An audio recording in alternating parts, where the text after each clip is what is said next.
Halo pecinta film Donghua. Kali ini Mimin akan bawain alur cerita film Renegade Immortal versi novelnya ya. Yang pasti Mimin ambil episode setingkat dari filmnya yang lagi tayang.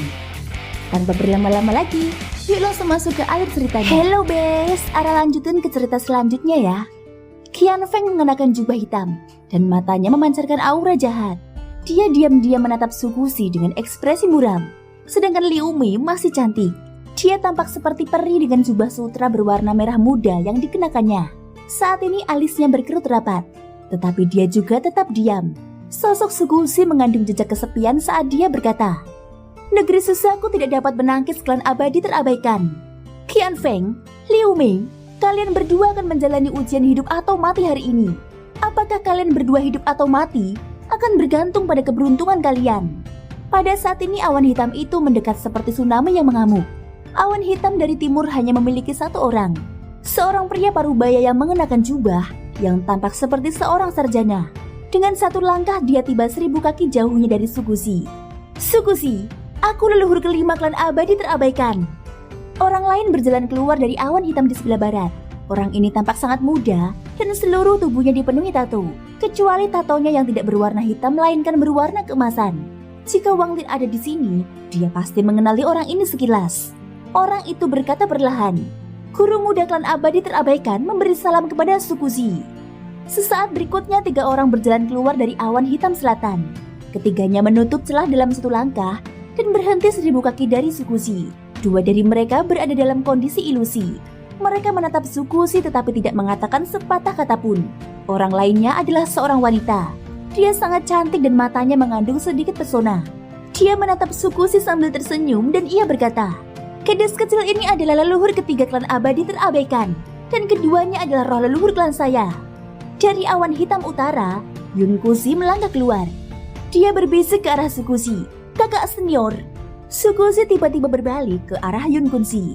Kemudian dia bertanya, "Haruskah aku memanggilmu Yun Kusi atau leluhur kedua?" Yun Kusi menggelengkan kepalanya dan berkata, "Lupakan saja, kakak magang senior boleh memanggilku apapun yang kau mau," ucap Yun Kusi. "Kalian semua sudah datang. Satu-satunya penyihir berdaun 11 di klan abadi terabaikan, leluhur pertama. Sebaiknya kamu cepat keluar." Pada saat ini mata Sugusi berbinar saat dia menatap langit. Seberkas cahaya 5 warna berkumpul di langit dan sosok transparan perlahan terbentuk. Sosok itu turun perlahan dan berkata, "Sugusi, leluhur pertama ini terlihat sangat biasa. Namun hanya dengan satu telapak tangan, dia telah membuat Yu Yunfei takut. Kekuatan ini mirip dengan kultivator ascendant tahap akhir, dan sampai taraf tertentu bahkan melampauinya." Yun Kusi berkata dengan nada berat, "Saudara magang senior, tujuan kita bukanlah menghancurkan planet susahku, tetapi menemukan cara agar kita bisa hidup berdampingan. Jika kamu berjanji untuk menyerahkan kristal planet kultivasi, kita bisa menghentikan perang ini. Kita akan membelah planet ini menjadi 2 dan tidak akan pernah saling mengganggu lagi," ucap Yun Kusi. Sugusi tertawa terbahak-bahak mendengar ini. Dengan nada mengejek, lalu dia berkata, "Jika bukan karena kalian semua takut aku menghancurkan kristal planet kultivasi, kalian pasti sudah menyerang tanpa membuang waktu untuk semua omong kosong ini," ucap Sugusi. "Sombong." Mata leluhur kelima berbinar saat dia memukul dahinya dan sebuah tato muncul. Dia menunjuk tato itu dan meludahkan darah di atasnya. Lalu dia berteriak, "Segel!" Tato itu segera bersinar merah darah dan menghantam Sugusi. Leluhur kelima tahu bahwa Sugusi sangat kuat. Ini hanya dimaksudkan untuk menguji kemampuannya. Jadi dia tidak bergerak mendekat. Tatapan mata Sugusi menjadi dingin dan dia mencibir. Sepertinya dia tidak akan bereaksi. Tetapi kemudian cahaya keemasan muncul di sekelilingnya. Suara retakan terdengar dari tato itu saat retakan muncul di atasnya. Dan kemudian hancur tak lama kemudian. Pada saat yang sama ekspresi leluhur kelima berubah dan dia dengan cepat mundur. Pada saat ini, titik darah muncul di dahinya dan darah mulai menetes keluar. Leluhur pertama mengerutkan kening dan tiba di hadapan leluhur kelima. Ia mengulurkan tangan dan mengambil sebuah jarum emas. Namun saat jarum itu muncul, jarum itu menghilang tanpa jejak. Ekspresi Sugusi tampak muram saat dia bergerak. Kecepatannya terlalu cepat, begitu cepatnya sehingga selain Yun Kusi dan leluhur pertama, tidak ada seorang pun yang melihat apa yang telah dia lakukan. "Segel susahku, serang!" Suara kuno Sugusi datang dari kehampaan. Ketika dia muncul kembali, dia sudah menunjuk ke bawah dari langit. Langit menjadi gelap saat sejumlah besar api muncul di sekitar tubuhnya. Api menutupi semua yang ada dalam jarak 1000 kaki darinya, dan tanah mulai menunjukkan tanda-tanda hangus. Selain Yun Kursi dan leluhur pertama, semua orang dengan cepat mundur untuk menghindari dampak api. Pada saat yang sama, seekor burung phoenix api keluar dari tubuh Sukushi. Ia menjerit sebelum menutup sayapnya dan turun ke tanah. Leluhur pertama melesat ke langit. Tubuhnya mulai memancarkan cahaya hitam. Lalu ia mengangkat tangannya dan menunjuk ke atas. Sebuah tanaman misterius berdaun 11 tiba-tiba muncul di dahinya. Salah satu daunnya rontok dan melayang ke arah yang ditunjuknya. Burung phoenix api meraung saat ia melewati daun dan leluhur pertama dan menyerbu ke arah leluhur kelima di belakang mereka. Kecepatannya terlalu tinggi, sehingga burung phoenix api mendarat di leluhur kelima dalam sekejap mata. Bang! Setelah ledakan keras, burung phoenix menghilang, dan leluhur kelima menjerit memilukan saat ia mulai terbakar. 3 tarikan nafas kemudian, leluhur kelima tewas. Pada saat ini wajah Sukushi pucat dan aura mematikan muncul di sekelilingnya. Segel Susaku menghabiskan kekuatan hidup penggunanya saat diaktifkan. Dan dengan rentang hidupnya saat ini, ia hanya bisa menggunakannya 2 kali. Setelah menggunakannya sekali lagi, ia akan tewas. Setelah target dikunci oleh indera keilahian pengguna, target segel Susaku ini tidak dapat diubah. Segel ini tidak melukai leluhur pertama, tetapi hampir seketika membunuh leluhur kelima. Jika segel itu terkunci pada leluhur pertama atau Yun Kursi, segel Susaku tidak akan membunuh mereka dengan satu pukulan, tetapi akan melukai mereka. Inilah sebabnya mengapa Sukushi tidak menargetkan mereka dan malah menargetkan leluhur kelima yang relatif lemah untuk mendapatkan pembunuhan yang tidak terduga. Leluhur pertama menatap Sukushi dan berkata, "Sukushi, kematian leluhur kelima tidak tampak seperti masalah besar bagi orang-orang ini." Tak seorang pun dari mereka menunjukkan kemarahan. Yun Kursi lalu berkata dengan tenang, "Kakak magang senior, kau masih punya satu lagi. Namun setelah kau menggunakan yang itu, kekuatan hidupmu akan terkuras. Aku memberimu waktu 3 bulan. Jadi kukira kau sudah memikirkan semua ini dengan jernih. Kau harus mengorbankan semua kehidupan di planet Susaku untuk memusnahkan klan abadi terabaikanku. Atau kau mendengarkan saranku dan kita akan membelah planet ini menjadi 2. Aku butuh jawabanmu," ucap Yun Kursi. Sedikit kegilaan muncul di mata Sukushi dan dia tertawa. "Hahaha, saudara magang juniorku yang terkasih, berdasarkan pemahamanmu tentangku, menurutmu apa yang akan kupilih? Bagaimana kalau kita bermain sesuatu? Jika kau menang, maka aku akan memberimu planet ini. Tetapi jika kau kalah, klan abadi terabaikanmu bisa mati bersama semua kultivator di planet ini." Mendengar ini, mata Yun Kursi tampak tenang. "Hoh, ceritakan padaku tentang itu." Sukushi tertawa terbahak-bahak, matanya dingin saat dia berkata, "Kristal planet kultivasi ada di makam Susaku.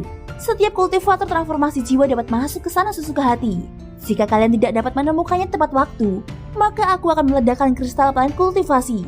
Entah aliansi kultivasi akan memusnahkan klan abadi terabaikan kalian saat mereka datang untuk menyelidiki, atau semua orang yang lahir di planet ini setelah negara Susaku mengambil alih akan mati." Yun Kursi tersenyum tipis dan berkata, "Kristal planet kultivasi berisi potongan jiwa setiap kultivator di planet ini. Jika kau menghancurkannya, saudaraku, murid-muridmu akan mati bersamamu." Setelah mengucapkan kata itu, Yun Kursi dengan santai menatap Qian Feng dan Liu Mei. Setelah Qian Feng mendengar ini, matanya memancarkan cahaya misterius. Dia menatap Liu Mei dan menyadari bahwa alisnya semakin berkerut. Orang tua ini punya banyak rahasia. Aku tidak tahu kalau kristal planet kultivasi punya kegunaan seperti itu. Tatapan mata Qian Feng menjadi dingin. Hidup dan mati tergantung pada takdir. Qian Feng, Liu Mei, orang tua ini akan memberi kalian berdua kesempatan untuk mengambil kembali kepingan jiwa kalian. Jika kalian dapat mengambilnya, kalian dapat hidup. Jika tidak, kalian akan mati. Jangan salahkan aku. Setelah Sukushi selesai berbicara, dia melambaikan tangannya, membuat rambutnya mulai bergerak tanpa angin. Kemudian dia melafalkan sesuatu dan batuk seteguk darah. Tak lama kemudian cahaya merah terbang keluar dari tubuhnya dan berubah menjadi kristal merah berbentuk hati. Kegilaan di mata Sukushi menjadi semakin kuat saat dia berteriak, "Hancurkan!" Kristal merah berbentuk hati itu mulai retak.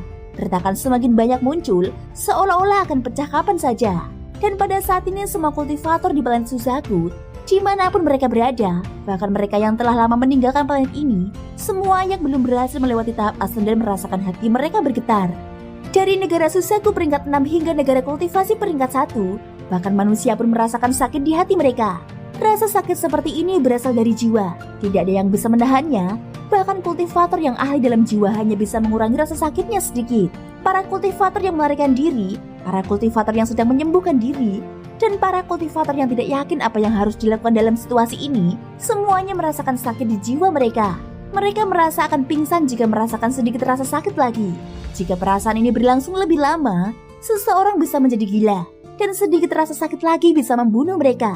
Di antara manusia, dari raja hingga rakyat jelata, semua orang di planet Suzaku gemetar. Rasa sakit ini tidak memandang status siapapun, dan tidak peduli apakah mereka manusia biasa atau kultivator.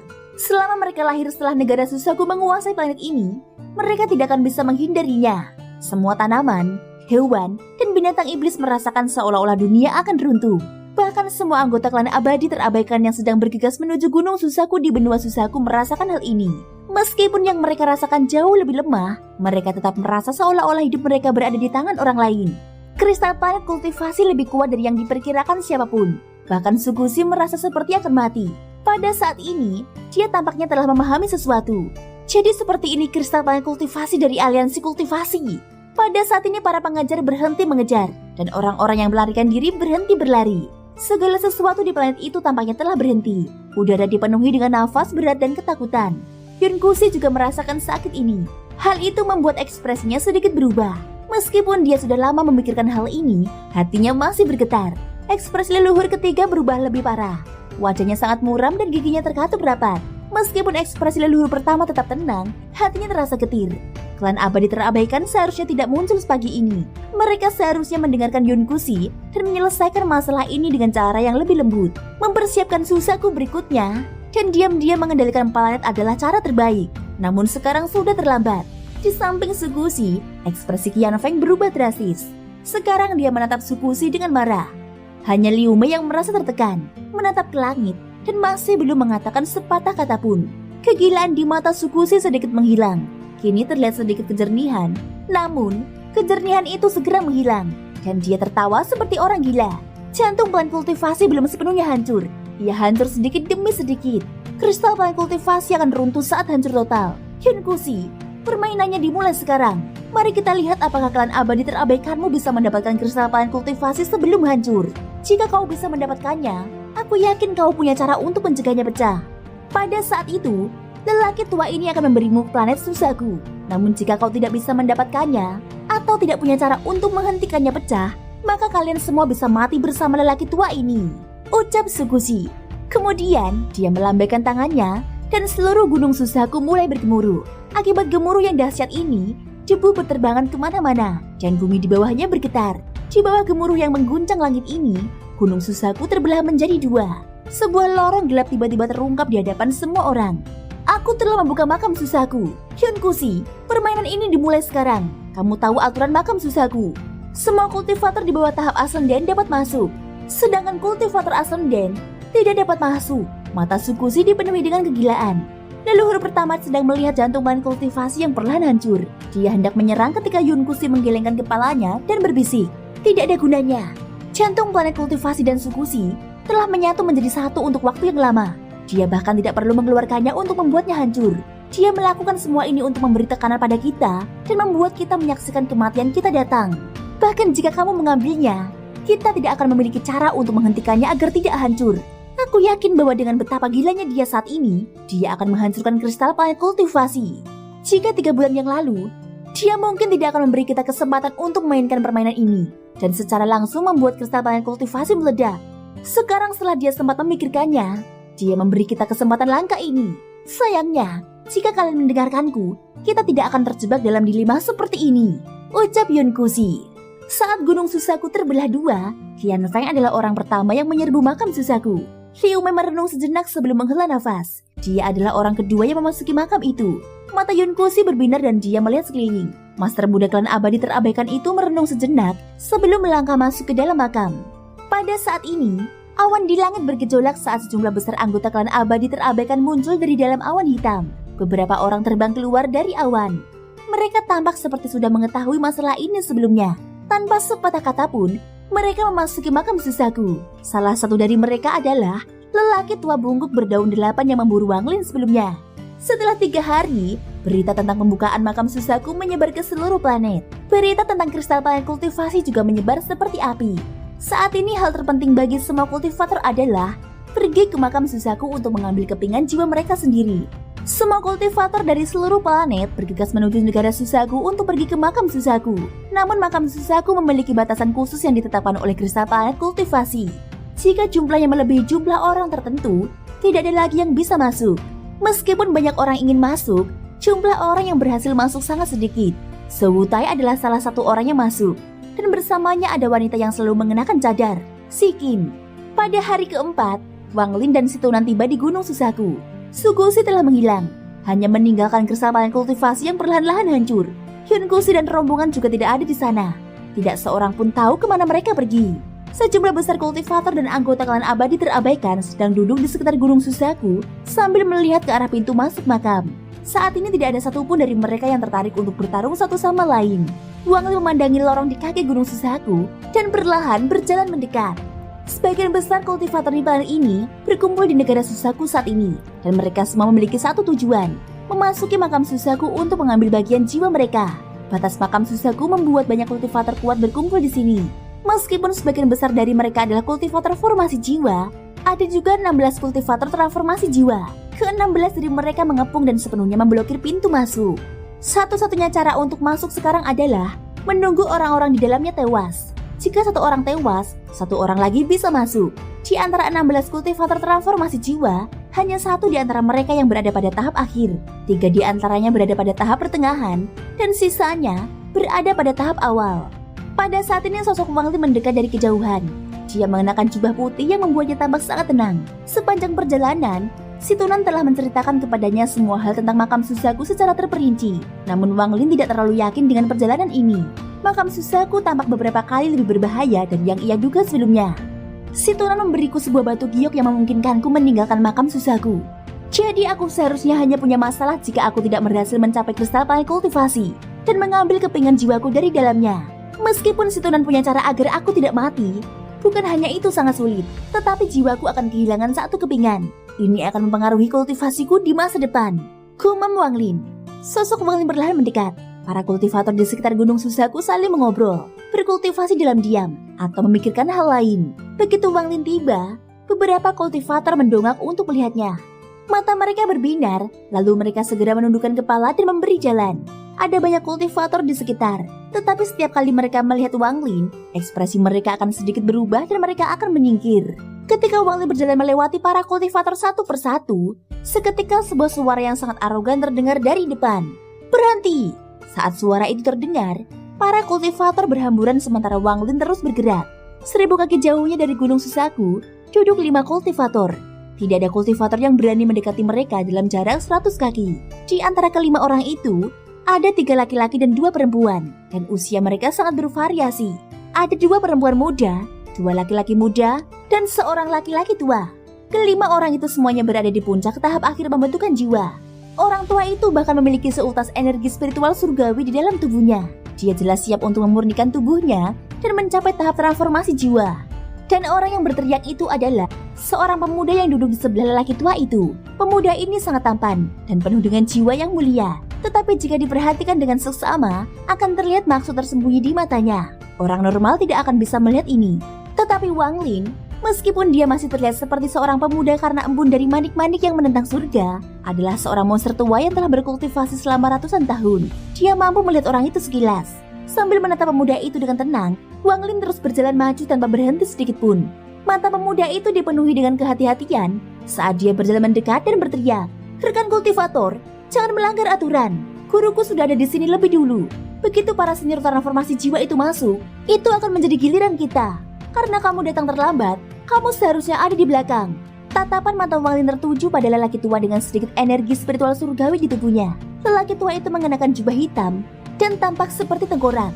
Matanya memancarkan cahaya hantu yang dapat mengguncang hati siapapun. Ketika dia melihat ke arah Wang Lin, matanya menjadi serius, seolah-olah dia telah memahami sesuatu. "Guruku adalah Nanning brutal yang terhormat," ucap pemuda itu. Ia memanggil nama gurunya.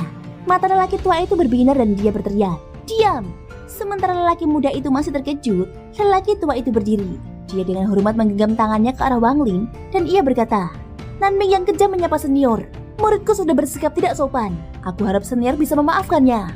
Setelah itu dia menyingkir. Thank you guys sudah mendengarkan ceritaku di episode kali ini sampai akhir. Ikutin terus kelanjutan episode berikutnya ya. Semoga hari kalian menyenangkan. Sampai jumpa dan bye-bye.